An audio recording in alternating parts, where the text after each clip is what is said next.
Assalamualaikum warahmatullahi wabarakatuh. Perkenalkan, nama saya Eri Dunil Sanjaya, NPM 201111021065. Pada kesempatan kali ini saya akan melakukan analisis regresi dan beberapa uji asumsi klasik, yaitu uji normalitas, uji multikolinearitas, kemudian ada uji heteroskedastisitas, dan ada uji autokorelasi. Untuk mempersingkat waktu, kita buka saja aplikasi Fuse-nya. Sebelumnya juga saya sudah menyiapkan data data observasi dari tahun 2001 sampai dengan tahun 2020. Untuk variabel pertamanya adalah tingkat pengangguran terbuka, variabel keduanya adalah inflasi, kemudian ada indeks pembangunan manusia dan investasi penanaman modal dalam negeri. Kita langsung saja. Langkah pertama adalah kita memilih file, pilih new, kita pilih yang work file. Nah, untuk work file struktur tipenya ini ada beberapa pilihan. Kita pilih yang date regular frequency. Kemudian start date-nya ini 2001 karena data observasi kita tahun 2001 ya. Kemudian end date-nya ini tahun 2020. Kita pilih OK.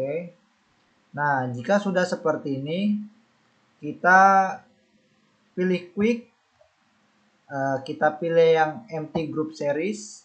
Nah, jika sudah seperti ini, kita kopikan hasil yang dari Excel tadi ke dalam eFuse-nya. Kita copy. Nah, kita copy. Jika sudah seperti ini, kita ganti saja namanya ini sesuai dengan urutan yang tadi yang di Excel. Pertama adalah TPT. Kemudian yang kedua ini adalah inflasi.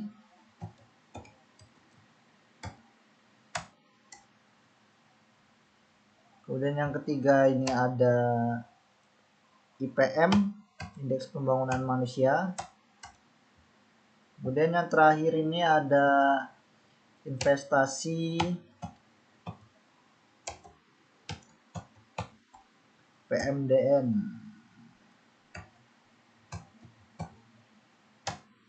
Oke. Jika sudah seperti ini, langkah selanjutnya kita adalah memilih quick. Kita pilih yang estimate equation. Ini adalah langkah awal untuk regresi. Pertama, kita masukkan dulu variabel pertamanya, variabel tingkat pengangguran terbuka. Kemudian kita tambahkan C di sini. C ini merupakan konstanta. Kemudian kita masukkan lagi variabel keduanya adalah inflasi. Kemudian ada IPM.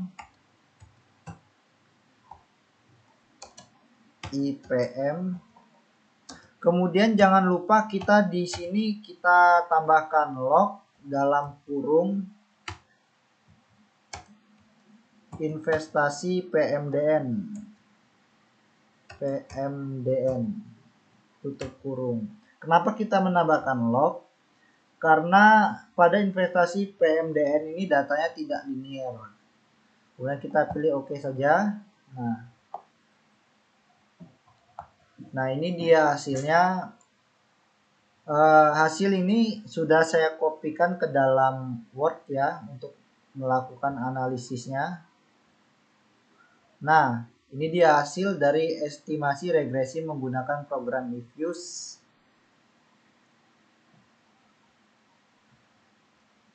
Dalam perhitungan yang telah dilakukan, kita tahu masing-masing angka baik konstanta, koefisien hingga hasil pengujian memiliki makna masing-masing yang dapat digunakan sebagai alat analisis.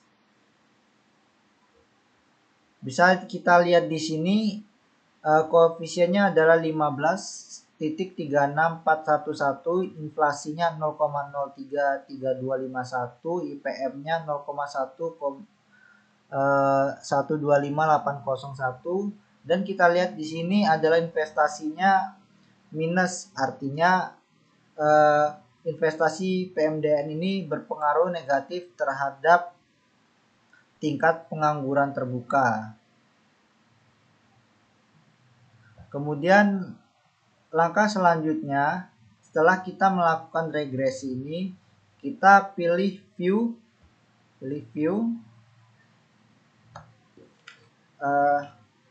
Kemudian kita akan melakukan uji normalitas. Caranya adalah kita pilih view ini, kita pilih yang residual diagnostik, mana ini dia. Kemudian kita pilih yang histogram normality test. Nah, ini dia hasilnya. Hasil dari ini juga sudah saya kopikan di Word. Nah, ini dia uji normalitas.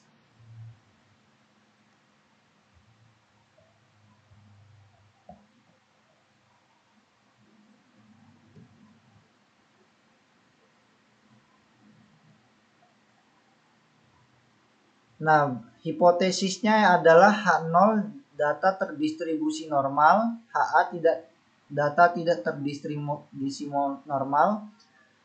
Dengan menggunakan tingkat kepercayaan 90%, 95% atau beta 5% sama dengan 0,05 dan DF 3, maka diperoleh hasil nilai dari probabilitasnya ini dia bisa dilihat 0,274457. Jarqueberanya ini ada 2,5855922.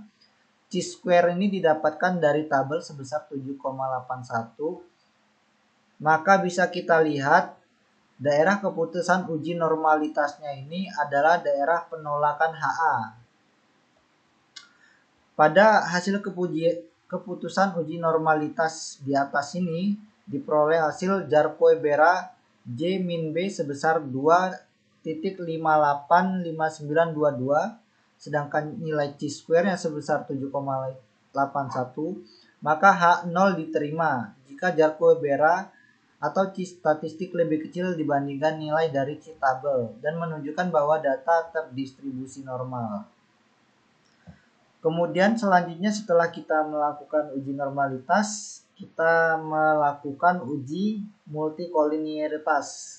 Yang pertama kita klik view ini, kemudian kita pilih yang koefisien diagnostik, kemudian kita pilih yang variance inflation factor. Nah, ini dia hasilnya 6619812. Ini juga sudah saya kopikan ke dalam Word. Nah, ini dia hasilnya. Di mana ketentuannya ini adalah jika variance inflation factornya ini lebih dari 10, artinya terjadi multikolinearitas tinggi. Jika 5 kurang dari sama dengan VIF-nya ini artinya terjadi multikolinearitas sedang. Kemudian jika 1 kurang dari sama dengan VIF kurang dari 5 artinya terjadi multikolinearitas rendah.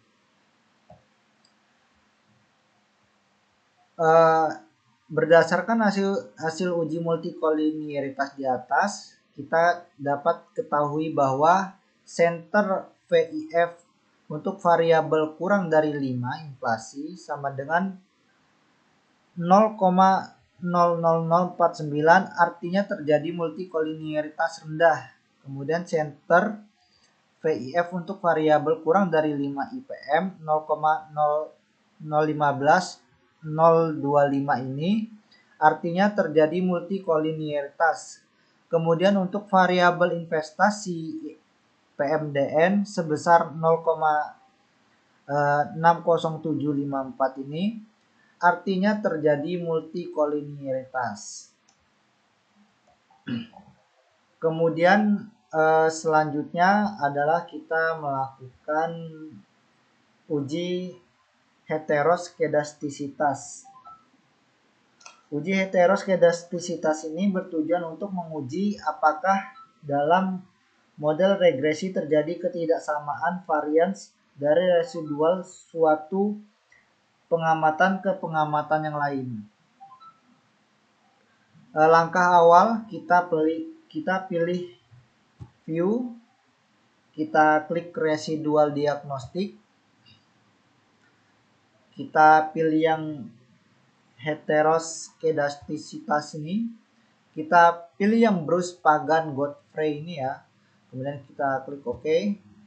Nah, ini dia hasilnya, heteroskedasticity test Bruce Pagan Godfrey. Kita langsung saja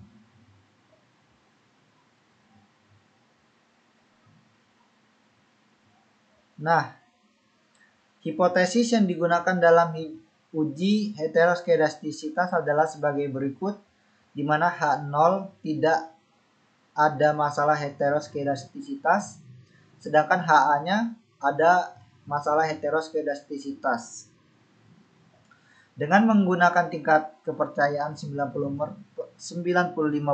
atau alpha sebesar 5% dan degree of freedom-nya 3, maka diperoleh hasil sebagai berikut. Di mana chi-square ini sebesar 1.795210, yang ini tadi, yang OBS R-square ini. Kemudian C tabelnya diperoleh dari tabel sebesar 7,81. Apabila C hitung kurang dari C tabel, dapat kita ketahui bahwa C hitungnya ini kurang dari C tabel, maka daerah keputusannya adalah daerah penolakan HA. Nilai chi-square hitung sebesar 1,795210 diperoleh dari informasi observasi R-square lebih kecil dari nilai chi-square atau X kuadrat pada alpha 5% dengan DF sebesar 3 adalah 7,81. Karena nilai chi-square hitung lebih kecil daripada chi-square tabel, maka dapat disimpulkan tidak ada masalah heteroskedastisitas. Kemudian selanjutnya, setelah kita melakukan uji heteroskedastisitas, kita melakukan uji otokorelasi. Langkah selanjutnya adalah kita klik view, kita view,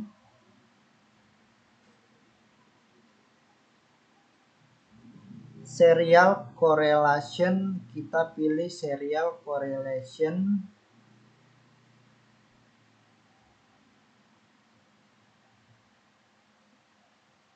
Ya, ini kita pilih yang serial correlation LM test. Kita leg-nya ini kita pilih 2 ini ya. Nah, ini dia hasilnya dan juga sudah saya pindahkan ke Word. Nah, bisa kita lihat ini dia untuk uji otokorelasi LM testnya. Hipotesis yang digunakan dalam uji otokorelasi ini adalah jika H0 maka tidak ada otokorelasi. Jika HA berarti ada otokorelasi. Dengan menggunakan tingkat kepercayaan 95% atau alpha sebesar 5% dan DF-nya sebesar 3, maka diperoleh hasil sebagai berikut. Chi-square-nya adalah 3. Ini ya, chi-square-nya adalah 3,162775. Kemudian chi tabelnya 7,81. Nah, bisa kita lihat dari grafik ini terjadi penolakan H0. Interpretasinya adalah nilai X kuadrat atau C hitung sebesar 3,162775 diperoleh dari informasi R-square ini OBS R-square, yaitu jumlah observasi dikalikan dengan koefisien determinasi lebih kecil dari X kuadrat citabel dengan DF sama dengan 3 pada alfa 5% sebesar 7,81. Maka kita dapatkan kesimpulan dikarenakan nilai X kuadrat hitungnya lebih kecil daripada X tabel, artinya H0 diterima, yang berarti tidak ada masalah pada autokorelasi yang telah kita lakukan ini.